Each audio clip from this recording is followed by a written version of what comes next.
Yeah, good morning, everyone. Thank you. I'll speak in English today, and my presentation is also in English, and I'll try to speak slowly so the interpreters can do a good job. Thank you very much for that. So yeah, as it was said, I'm working for Client Earth. For those of you who don't know Client Earth, it's an environmental law organization. So I'm coming from a little bit of a different background. And we're using the power of the law to protect people and the planet.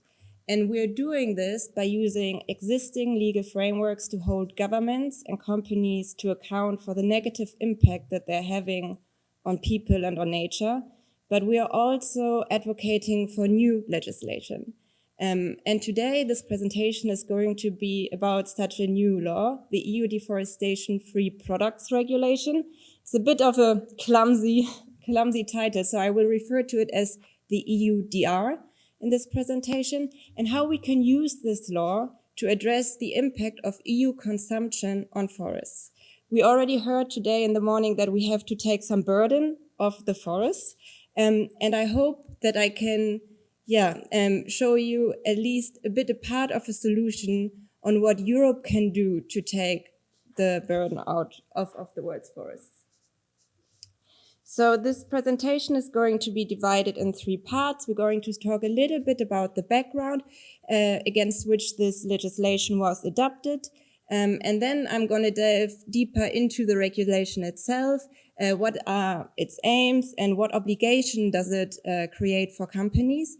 To finally then talk a little bit about Slovenia and the role Slovenia can play in making this regulation work as well.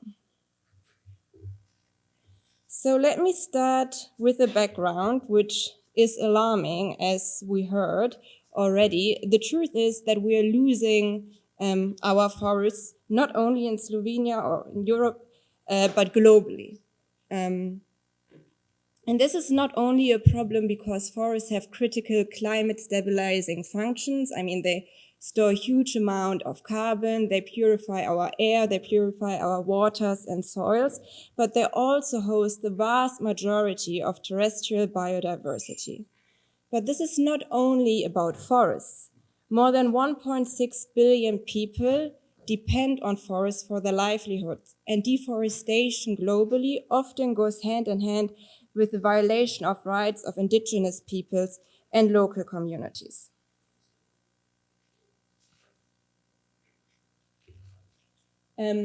We know that the vast majority of deforestation, around 90% globally, is driven by agricultural expansion for the production of commodities such as soy, timber, palm oil, cocoa, coffee, and others. And this is where the EU comes into play. Because these commodities that drive deforestation are traded globally, it is not only the responsibility of producer countries to tackle the problem, but it is also the responsibility of markets like the EU or the UK to adopt legislation and address their responsibility and tackle the impact that their consumption has on forests worldwide. On this slide, we see that Europe is the second biggest importer of global deforestation, second only to China. And the footprint of Europe's deforestation is concentrated in a relatively small number of commodities that you see here on the slide. So what can we do to take responsibility? Well, we have learned that voluntary measures simply do not do the jobs. Over the past decades, there have been numerous pledges from governments and companies to address deforestation, and the private sector reiterated its goal to eliminate deforestation of its supply chains by 2020. This did not happen. To the contrary, we actually witness an accountability gap where companies still benefit from the trade in these commodities while not having any accountability for the impacts that their supply chains have on forests. So what we need are binding legal obligations that actually oblige companies to monitor the supply chain and check whether they are linked to deforestation or human rights abuses. So against this background, the EU decided to take action and propose the EUDR. This law really has huge public support. More than 1.2 million citizens in Europe participated in the open public consultation that the Union launched in 2020. That was a record number. And many other NGOs in Europe and globally supported this law. There was also huge support of scientists across the board. Then in 2021, the European Commission proposed a piece of legislation, which then went through the lawmaking machinery in Brussels. And then finally, in June this year, the EUDR was adopted. So where we are now is in this part that you see in the red circle. We have the EUDR, it is a reality, but it will still take until December next year that rules will apply to the private sector. So we are in a transition period right now where member states and companies have to prepare for the EUDR to come into effect. So let's dive a little bit deeper. Let's dive a little bit deeper into the EUDR and what it actually says. So the aim of the EUDR is to minimize the footprint of EU consumption on forests. And the key word here really is EU consumption. This law is not about solving the problem of global deforestation on its own. It cannot do it, but it really specifically is tailored towards what the EU can do. And it does that by defining clear standards that products that enter the EU market or that exit the EU market have to fulfill. Namely, that these products must be deforestation-free and produced legally. What this means in detail, I will talk about this a little bit later. But we're talking about 7 specific commodities, including palm oil, soy, timber, cocoa, coffee, cattle, and rubber, and of products that are made from these commodities, such as chocolate that we now enjoy over Christmas time, or soy that we use in the livestock industry to feed our animals. And how can companies now ensure that these products meet the requirements of the regulation? Well, they have to conduct due diligence. How this looks like in practice, I will also come to this in a minute. But it is already worth mentioning that this law is not completely new. It actually builds on existing rules that already addressed how timber can be made available on the EU market. So there were a lot of learning points from timber production that we already had and from which this regulation learned. And as I said, it is not the silver bullet, unfortunately, to solve everything, but it is a part of a bigger package of measures that the EU need to take to address deforestation. So we already said that the key requirement for products under the EUDR is that they must be produced legally and deforestation-free.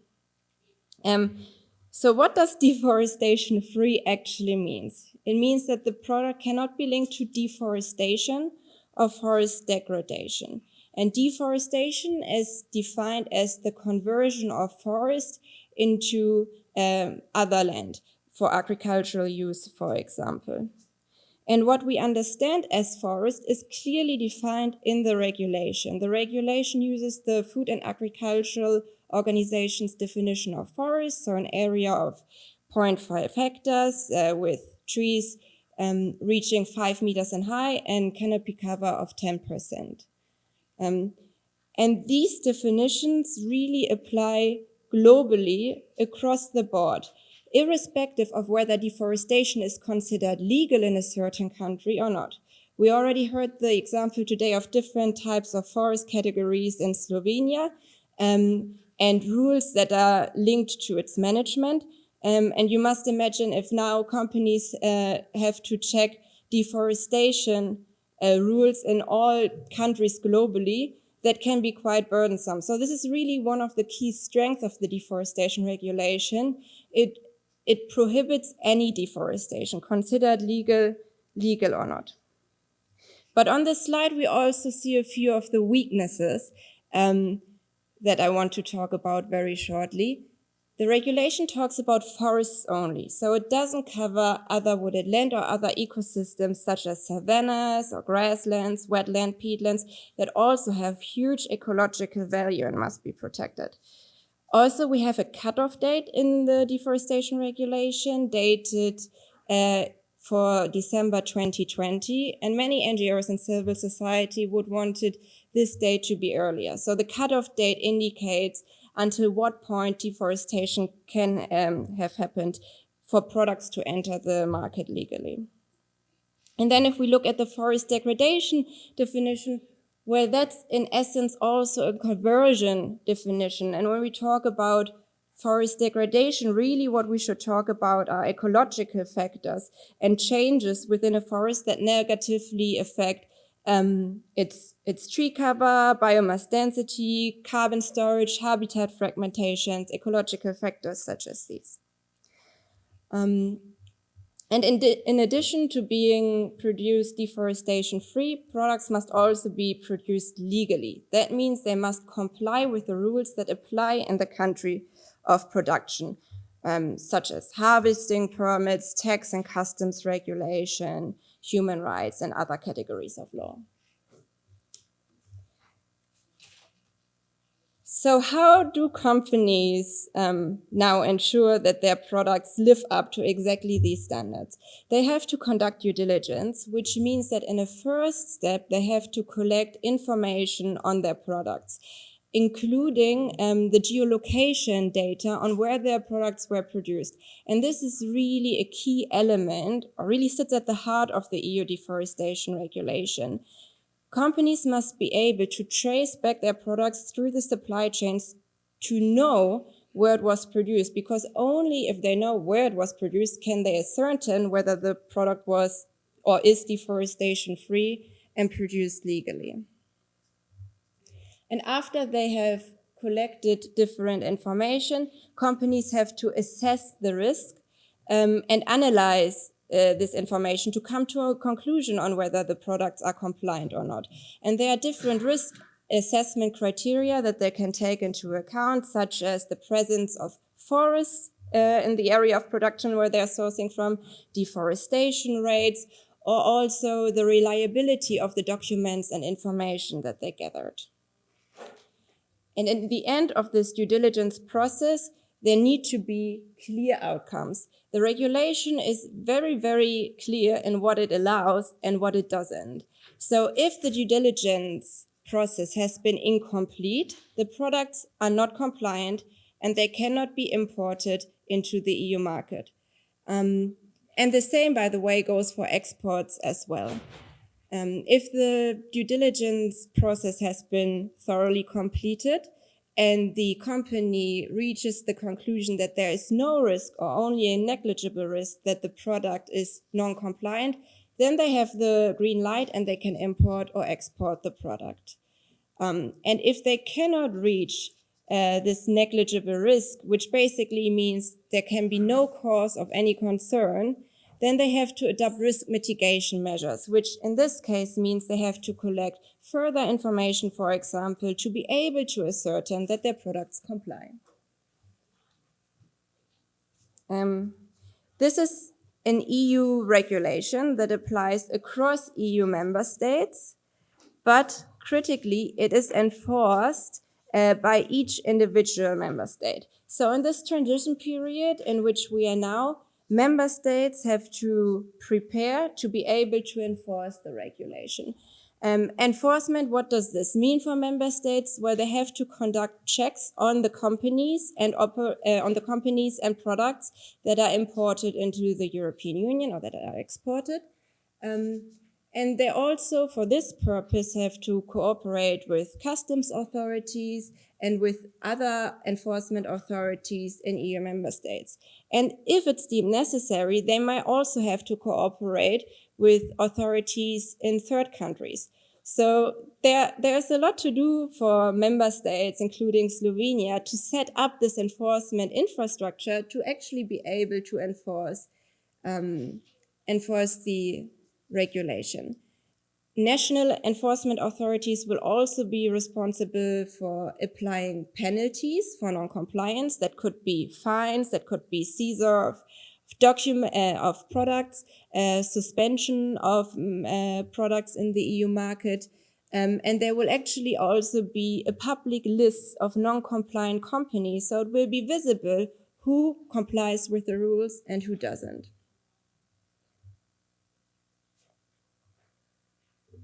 But besides member states and companies, there's also a role to play for the public, for NGOs, for individuals, and for communities. They can, under the EUDR, submit complaints to national enforcement authorities when they suspect that non-compliant products have been imported into the EU market. National authorities then have to, within a very short time frame, assess these complaints and have to follow up. This can trigger, for example, enforcement checks, but also natural persons or legal entities, NGOs, can make information available directly to the company, and the company is obliged to take up this information and consider this information in their due diligence process. Another innovative feature of the EUDR is that there is an access to justice provision. That means that the decisions of competent authorities, that's the name of the enforcement authorities, the decisions that these authorities take can be challenged for administrative or judicial review, so in front of European courts.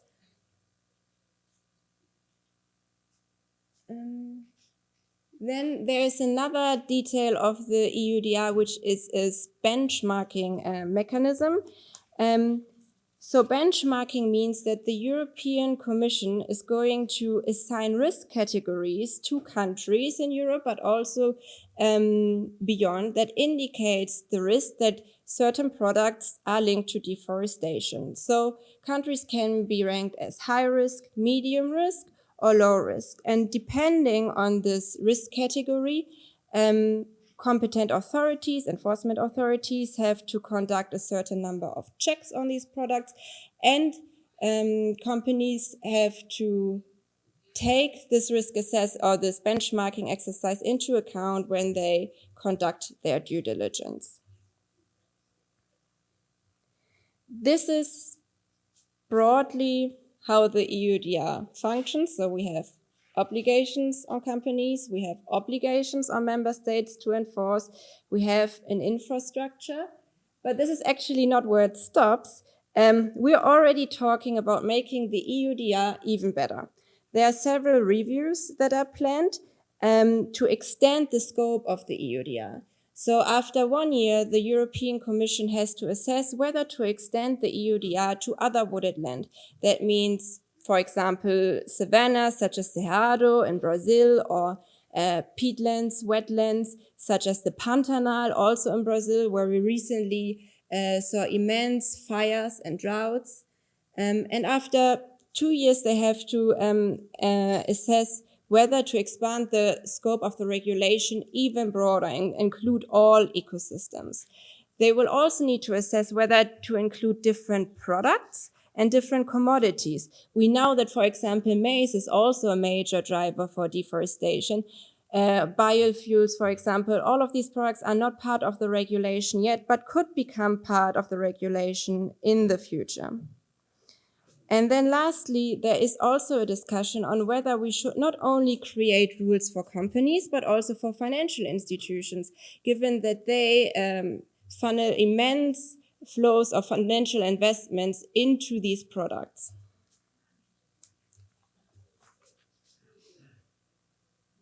So you can guess already that I'm quite excited about this law, and that I think that it really can have an impact.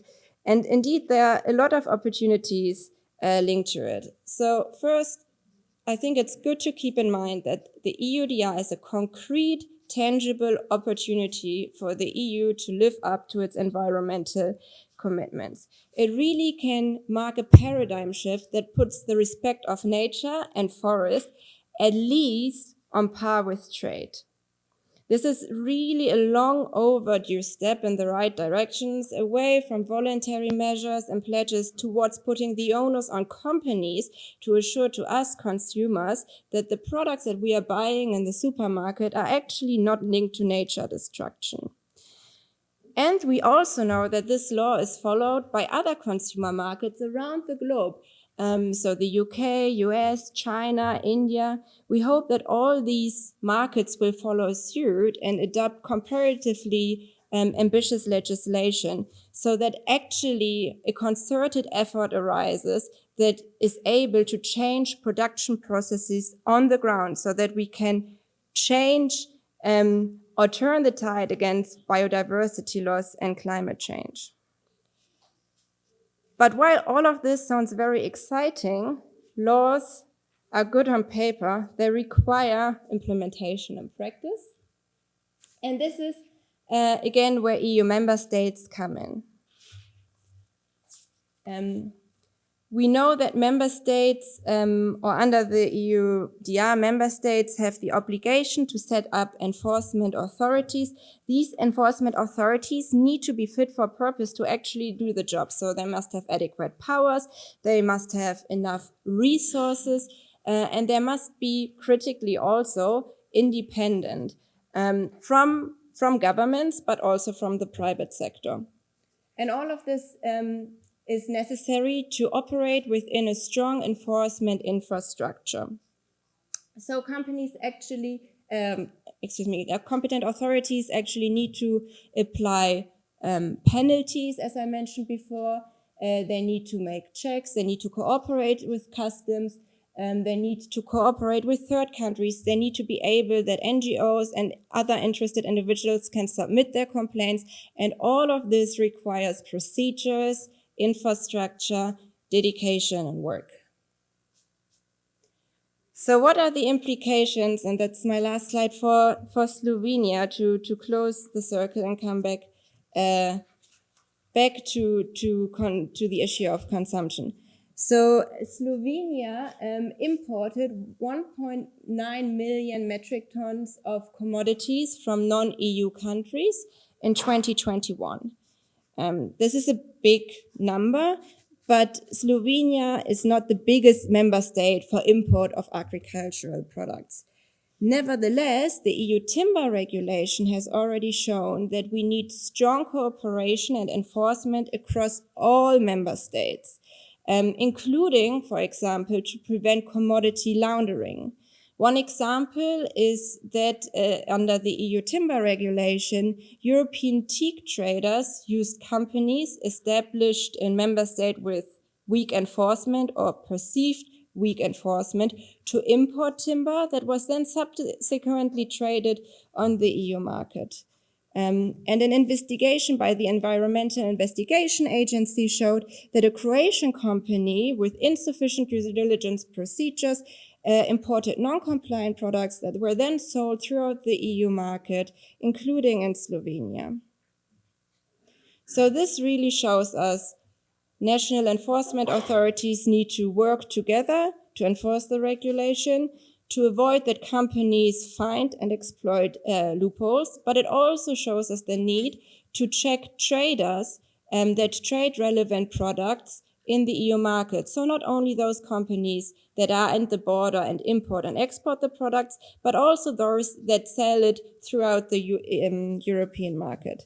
Slovenian traders are ultimately responsible for their EU suppliers, and they retain legal responsibility for the products that they make available for us.